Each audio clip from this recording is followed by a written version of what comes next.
તમે ઇન્સ્ટાગ્રામમાં food reels જોતા હોય, ફૂડ બ્લોગરને જોતા હોય તો તમે એક રીલ જોઈ હશે જેમાં બટરમાં તળબોળ વડાપાઉં બધા ખાતા હોય છે, એની મજા લેતા હોય છે. અમદાવાદનું એ ફેમસ વડાપાઉં છે અને શ્રીજી વડાપાઉં દુકાનનું નામ છે. ત્યાં બધા ખાવા જતા હોય છે. મોટે ભાગે એની રીલ્સ પણ ખૂબ વાયરલ થઈ છે. ખૂબ ફેમસ વડાપાઉં લોકો ચટકારો મારીને ખાતા હોય અને પછી ખબર પડે કે વડાપાઉં નકલી બટરમાં મળે છે. તો નમસ્કાર, આપની સાથે હું છું પાયલ. અમદાવાદના શ્રીજી કૃપા વડાપાઉંમાં નકલી બટર હોવાનો દાવો એક વિડીયોમાં થયો છે અને વિડીયો સોશિયલ મીડિયા પર અત્યારે ખૂબ વાયરલ થયો છે. વિડીયોમાં દેખાય છે કે ગ્રાહક અને દુકાનદાર વચ્ચે બબાલ ચાલી રહી છે. પહેલા એ આખો વિડીયો જુઓ, પછી ગઈકાલે જે થયું એની વાત કરીશું. આ બોટનો ફોટો લેજો, બસ બોટનો ફોટો લેજો ભાઈ.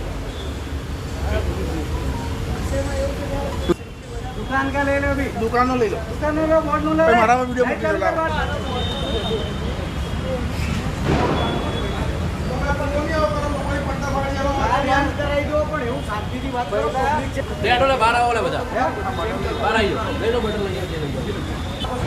પછી એમના ઉપર ફોન કર્યો છે, બાકી એમને ખબર બી નહીં. ભાઈ તને કઈ આપ્યું છે ને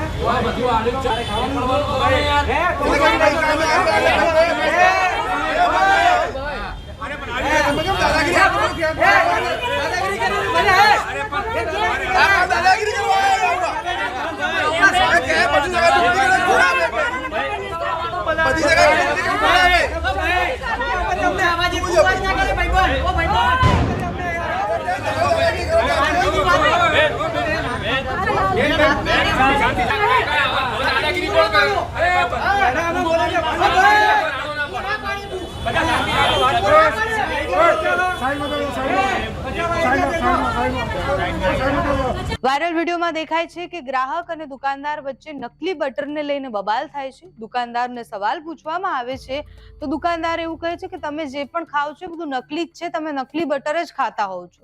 દુકાન માલિકના આ શબ્દો બાદ ગ્રાહક ગુસ્સે થઈ જાય છે. ભડકવું સ્વાભાવિક છે, કારણ કે પૈસા આપે છે, વિશ્વાસ છે એનો કે આ સારું પીરસીને આપશે. એ લોકો જ્યારે નકલી બટરમાં કંઈક આપે અને સવાલ કરવામાં આવે તો જવાબમાં એવું કહેવામાં આવે કે તમે એમ બી બીજી જગ્યાએ ખાઓ છો. માણસને ગુસ્સો આવે. આ સમગ્ર ઘટના બાદ બબાલ વધી ગઈ. પોલીસને બોલાવવા પડ્યા. પોલીસ ત્યાં આવી માથાકૂટ ઠાળે પાડી. પણ હિંમત તો જુઓ, તમે જેને પૈસા આપો છો, જેના પર વિશ્વાસ મૂકો છો, એ તમને એવું કહી દે કે તમે જે પણ ખાઓ છો એ બધું નકલી જ છે. અમને ખબર જ છે કે અમે જે ખાઈએ છીએ બધું નકલી જ છે, પણ ત્યાં આવતો માણસ જે છે તમારા પર વિશ્વાસ રાખે છે એટલે ત્યાં આવે છે. તમે 40 રૂપિયા 30 રૂપિયા એ વડાપાવના લો છો તો તમે એને શું આપો છો? નકલી. ઘી, તેલ, બટર, પનીર સહિતની ઘણી બધી વસ્તુ એવી છે જેમાં ભેળસેળ થતી હોય છે અને એવા કિસ્સા આપણે રોજ જોઈએ છે. પણ એમાં કડક કાર્યવાહીના અભાવને કારણે આ લોકો, આ દુકાનદાર જે બોલી રહ્યા છે એ સાબિત કરે છે કે લોકોને કોઈનો ડર નથી, કારણ કે કદી કાર્યવાહી જેવી નથી થતી.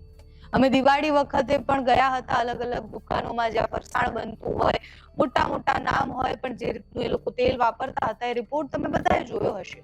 કઈ રીતના લોકો વધારે પૈસા આપી અને એવું વિચારે કે અમે જો આ મોટી બ્રાન્ડમાંથી લેશું તો અમને સારું ખાવાનું મળશે, પણ એ લોકો પણ તમારા આરોગ્ય સાથે ચેડા જ કરે છે અને કમનસીબે એમને કોઈ જ નથી રોકી શકતું. તમારું આ મામલે શું માનવું છે અમને કમેન્ટ્સમાં જણાવજો. અત્યારે આ વિડીયોમાં બસ આટલું જ. તમે અમને યુટ્યુબ પર જોઈ રહ્યા હોય તો સબસ્ક્રાઇબ કરજો, ફેસબુક પર જોઈ રહ્યા હોય તો ફોલો કરજો, અમારા આ વિડીયોને લાઈક અને શેર કરજો.